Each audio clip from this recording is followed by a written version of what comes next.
Big up everybody, welcome back to the channel. It's your boy Solomon again, back with another video. Don't forget to smash up the like on the video, subscribe, and let me know what you think in the comment section concerning the 3 things we want to discuss in this video. Now, the first way to start is, I've heard some issues, coming up online, I've seen people discuss it, and I thought that I should address it, and that is the first claim that, let me start with this one, and that is the claim by the Nigerian national team coach that, the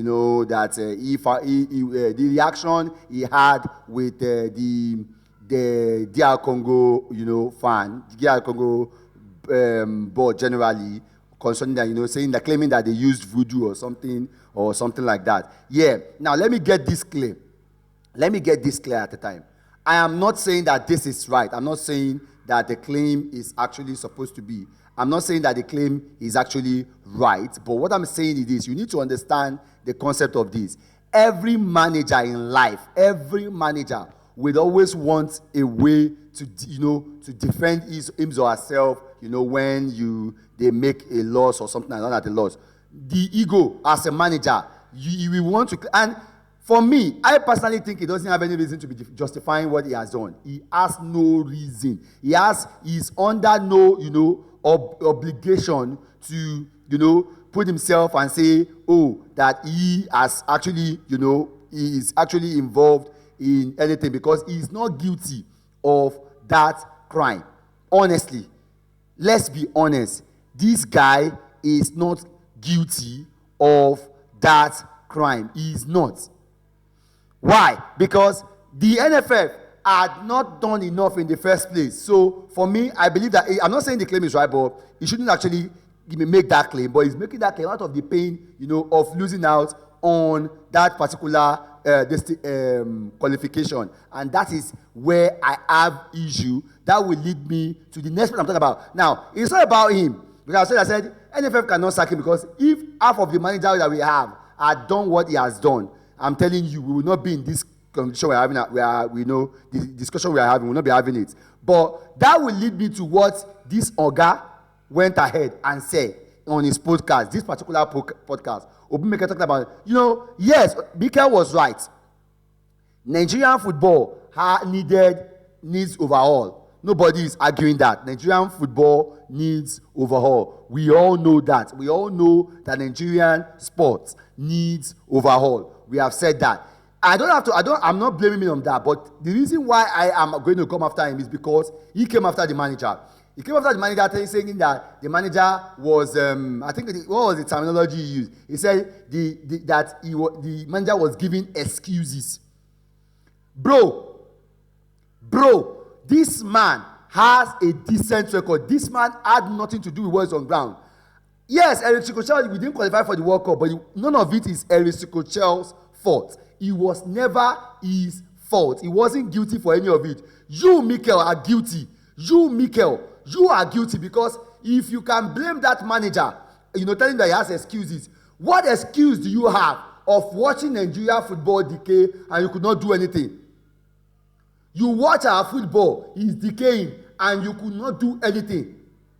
You sat down there, and the only thing you come on podcast and you start saying all sorts of rubbish. We all agree that our football needs organization. We need this, we need that. But what are you doing? Instead, you are blaming the manager that if half of the manager we had in recent time have given us that result, the last 3 managers we had, if they've given us the result that this guy has given us, the form he is on at the moment, we will not be where we are. And you come out there and you are shaping. Let me tell you something. I get the fact. I'm not defending what he said. I'm not saying that the manager is right for made that statement. No. But what I'm saying and what I'm trying to point out is the fact that Mikel Obi himself, Mikel, you yourself, watched our football and it's decaying. You sat down there, you couldn't partner up with your mates that you guys were together and repair our football. Instead, you go out there on podcast and start saying nonsense. Yeah, the manager said that, but that is at the heat of the moment. Somebody, who was, paid for not qualifying, he saw them doing something, being an African, it's like, if he has that mindset, yeah, it's not the right thing, but you don't go out there and start watching and dating in your house and telling him, is this, is that. What has he done? What was his guilty? What was his charge? What has he done wrong? You yourself, what have you done attributed to the national team? You won us a trophy then, yes, but you know the system. You still have issue with the system till now. You could not repair the system, and then you are blaming the manager who has done nothing wrong. You are telling him he's giving excuses. What excuse is he giving? What have you done to improve the NFF? That is the question I have for you. What have you done to change the situation of things in the Nigerian sport? Nothing. You sat down there and then you are pointing fingers at the manager. All fingers should be pointing at you. All fingers should be pointing at you guys who know more about football, and you sit down there and you are telling me, oh, you cannot work with the NFF and the rest of them. You can't work with the NFF. Then you don't allow those that are working, work in peace. Bro, I don't want to hear that nonsense. So for me, Mikel, if you know you have so much to say, then come down here and influence our sport yourself positively. Don't come here and be saying that people did this, people did that. The manager has done enough. All you needed was, this is planning. This has to do with planning, and you can influence this, but you choose not to. Anyway, that's just it for me. I don't like when we know what is wrong with our football. We all said it in the first place. But you cannot come there, sit there, and just rubbish what the effort of the manager, because the manager has done enough. None of this was his fault. It was the fault of the NFF. And finally, I will move on and this kind of final topic on the case of FIFA. Yesterday, I saw this one on FIFA. This was just on lighter note that FIFA, dropped down this poster because Ronaldo was not on the list. Who go do that kind of thing in the first place? Who did it in the first place? That's the question. Who did that poster? It's going to happen. You don't expect things like this. Like, what were you thinking in the first place? There will be backlash now. Oro fan day here, we day. There will be backlash. Papa, the person that did that poster is a Messi fan, and it's but for me, there is no way, there is no excuses. These guys are greatest. He should be. Now only Portugal don't qualify, and as Portugal don't qualify, this guy is supposed to be there. You get? So for me, that's what I just think in football. I think when I saw that film, I just laughed yesterday.